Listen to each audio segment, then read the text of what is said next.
Atención porque es la primera vez que en una cumbre de las BRICS los dos hermanos, como suelen decir, los hermanos de hierro, Brasil y China, se han enfrentado por primera vez tras un comunicado de Lula da Silva desde Río de Janeiro.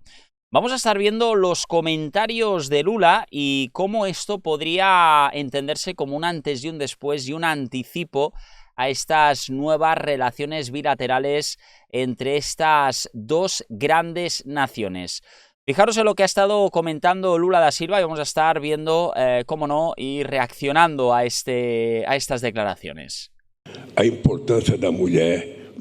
For the fourth time, Brazil is hosting a BRICS summit. Of all of them, this one is taking place amid the most adverse scenario. The United Nations recently marked its 80th anniversary on June 26th of this year, and we are witnessing an unprecedented collapse of multilateralism. The advent of the UN marked the defeat of Nazi-fascism and the birth of a sense of collective hope. The vast majority, 10 years later, the Bandung Conference refuted the division of the world into zones of influence and advanced the fight from multipolar international order. BRICS is an heir of the non-aligned movement. With multilateralism under attack, our autonomy is once again in check. Advancements that were arduously achieved, such as the climate and trade regimes, are at risk. Amid the worst sanitary crisis in decades, the global health system is being subjected to an unprecedented attack. Absurd intellectual property demands still restrict access to medication. International law has become a dead letter, as has the Pacific resolution of controversies. We are before an unprecedented number of conflicts since World War II.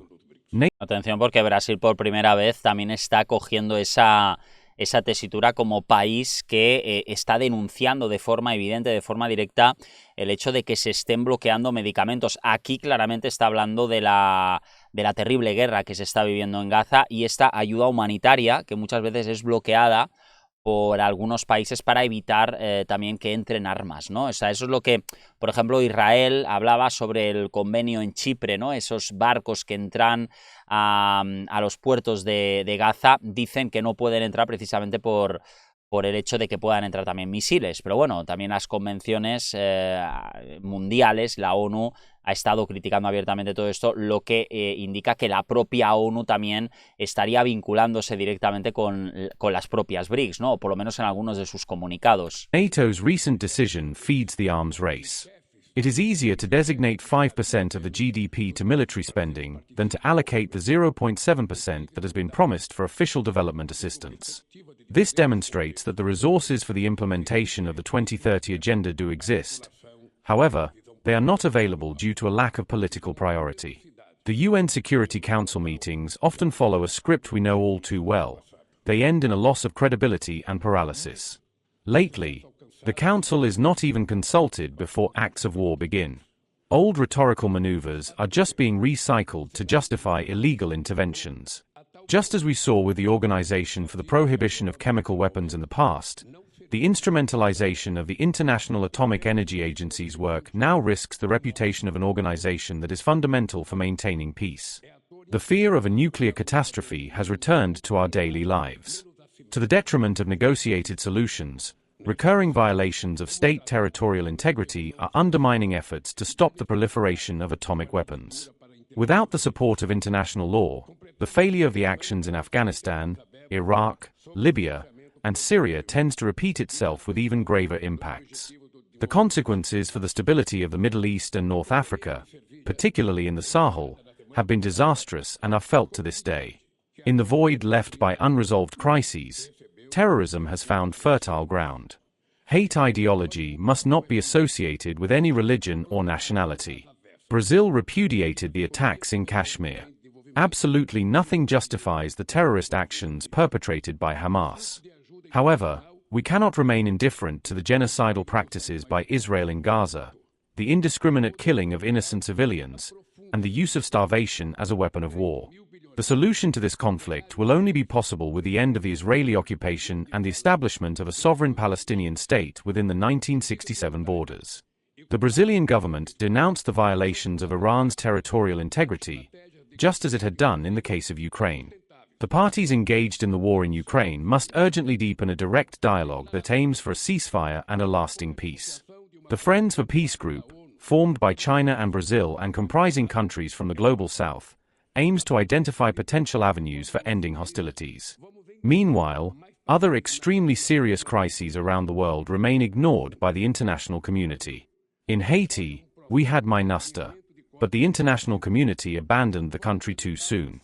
Brazil supports the urgent expansion of the role of the UN mission in that country, combining actions in the fields of security and development. Ladies and gentlemen, during the 8 decades of functioning of the United Nations, not everything was a failure. The organization played a central role in the decolonization process.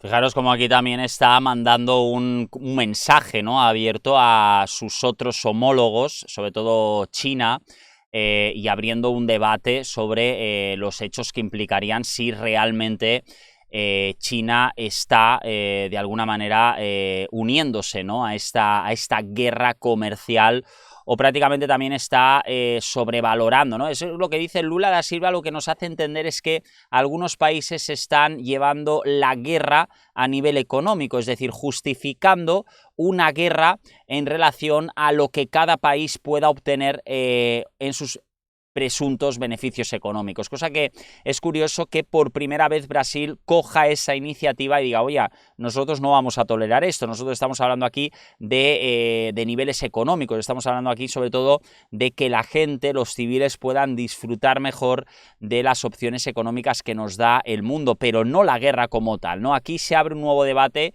y es el hecho de si Brasil se estaría desvinculando, uniéndose a la BRICS, eso es evidente, pero desvinculándose a nivel de cualquier guerra abierta, como por ejemplo podría significar el hecho de que China pudiese estar rearmando a Irán.